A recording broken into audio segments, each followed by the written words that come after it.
اعوذ باللہ من الشیطان الرجیم بسم اللہ الرحمن الرحیم۔ سورہ صاد آیات نمبر 15 تا 26 میں کفار کو تنبیہ کہ عذاب کی جلدی نہ کریں، جب عذاب آیا تو کوئی بھی اس کے سامنے نہ ٹھہر سکے گا۔ رسول اللہ صلی اللہ علیہ وآلہ وسلم کو صبر و استقامت کی تلقین اور مشرکین کو نصیحت کے لیے حضرت داؤد علیہ السلام کی زندگی کے بعض واقعات کا حوالہ کہ اللہ نے انہیں بے انتہا دولت و شوکت عطا کی، لیکن وہ ہمیشہ اللہ کے شکر گزار بندے ہی بنے رہے اور ہمیشہ اپنی اصلاح کرتے رہے۔ اعوذ باللہ من الشیطان الرجیم وما ينظر هؤلاء الا صيحة واحدة ما لها من فواق۔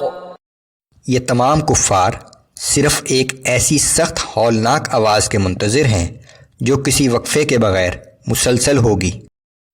وقالوا ربنا عجل لنا قطنا قبل يوم الحساب۔ اور یہ کفار کہتے ہیں کہ اے ہمارے رب، ہمارے حصے کا عذاب ہمیں یوم حساب سے پہلے ہی جتنی جلدی ہو سکے دے دے۔ اصبر على ما يقولون واذكر عبدنا داود ذا الأيد إنه أواب۔ اے پیغمبر صلی اللہ علیہ وآلہ وسلم، یہ جو کچھ کہہ رہے ہیں آپ اس پر صبر کیجئے اور ان کے سامنے ہمارے بندے داؤد علیہ السلام کا قصہ بیان کیجئے جو بڑا صاحب قوت تھا، بلا شبہ وہ ہر معاملے میں اللہ کی طرف بہت رجوع کرنے والا تھا۔ انا سخرنا الجبال معه يسبحن بالعشي والاشراق۔ ہم نے پہاڑوں کو ان کے تابع کر دیا تھا جو ان کے ہمراہ صبح و شام اللہ کی تسبیح بیان کرتے تھے۔ والطير محشورة كل له أواب۔ اور پرندوں کو بھی جو ان کے پاس تسبیح کے لیے جمع ہو جایا کرتے تھے، یہ سب ان کی اطاعت کرنے والے تھے۔ وشددنا ملكه وآتيناه الحكمة وفصل الخطاب۔ ہم نے داؤد کی سلطنت کو خوب مضبوط و مستحکم کر دیا تھا اور انہیں حکمت اور ہر کام میں صحیح فیصلہ کرنے کی صلاحیت عطا کی تھی۔ وَهَلْ أَتَاكَ نَبَأُ الْخَصْمِ۔ کیا آپ کے پاس ان لوگوں کی خبر پہنچی جو داؤد سے اپنے مقدمے کا فیصلہ کروانا چاہتے تھے؟ اذ تسوروا المحراب اذ دخلوا على داود ففزع منهم قالوا لا تخف۔ جب وہ دیوار پھاند کر عبادت گاہ میں داخل ہوئے اور اندر داؤد علیہ السلام کے پاس پہنچے تو وہ انہیں دیکھ کر گھبرا گئے۔ اس پر ان لوگوں نے کہا کہ آپ گھبرائیں نہیں۔ خصمان بغى بعضنا على بعض فاحكم بيننا بالحق ولا تشطط واهدنا إلى سواء الصراط۔ ہم ایک مقدمے کے دو فریق ہیں اور ہم میں سے کسی ایک نے دوسرے کے ساتھ زیادتی کی ہے، سو آپ ہمارے درمیان انصاف کے ساتھ فیصلہ کر دیجئے اور بے انصافی نہ کیجیے اور صحیح راستے کی طرف ہماری رہنمائی کیجیے۔ ان هذا اخي له 99 نعجة ولي نعجة واحدة فقال اكفلنيها وعزني في الخطاب۔ ان میں سے ایک نے کہا کہ یہ شخص میرا بھائی ہے اور اس کے پاس 99 دمبیاں ہیں، جبکہ میرے پاس صرف ایک دمبی ہے، لیکن اس کا اصرار ہے کہ تو اپنی ایک دمبی بھی میرے حوالے کر دے، اور اس نے گفتگو میں مجھے دبا لیا ہے۔ قال لقد ظلمك بسؤال نعجتك إلى نعاجه۔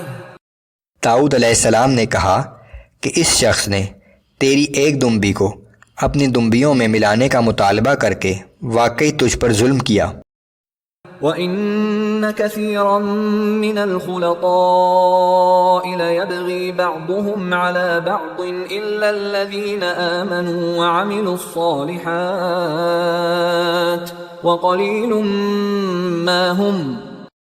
حقیقت یہ ہے کہ شراکت میں کام کرنے والے اکثر لوگ ایک دوسرے پر زیادتی کرتے ہیں سوائے ان لوگوں کے جو ایمان رکھتے ہیں اور عمل صالح کرتے ہیں، اور ایسے لوگ بہت تھوڑے ہوتے ہیں۔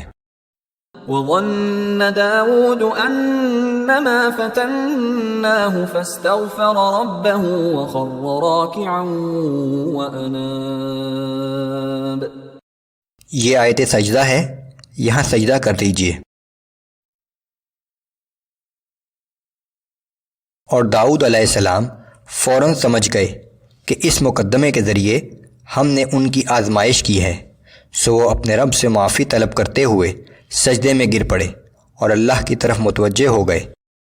اللہ نے اس مقدمے کے ذریعے ان کے کسی ایسے ہی غلط عمل کی طرف توجہ دلائی۔ فَغَفَرْنَا لَهُ ذَلِكَ وَإِنَّ لَهُ عِندَنَا لَزُلْفَىٰ وَحُسْنَ مَآبٍ۔ ہم نے ان کی لغزش کو معاف کر دیا اور یقیناً ہماری بارگاہ میں ان کے لیے بڑا بلند مرتبہ اور اعلیٰ مقام ہے۔ یا داود انا جعلناک خلیفة فی الارض فاحکم بین الناس بالحق ولا تتبع الهوى فیضلک عن سبیل اللہ۔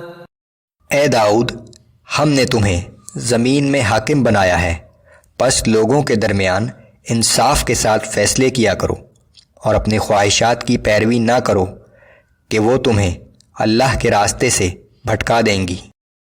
ان الذين يضلون عن سبيل الله لهم عذاب شديد بما نسوا يوم الحساب۔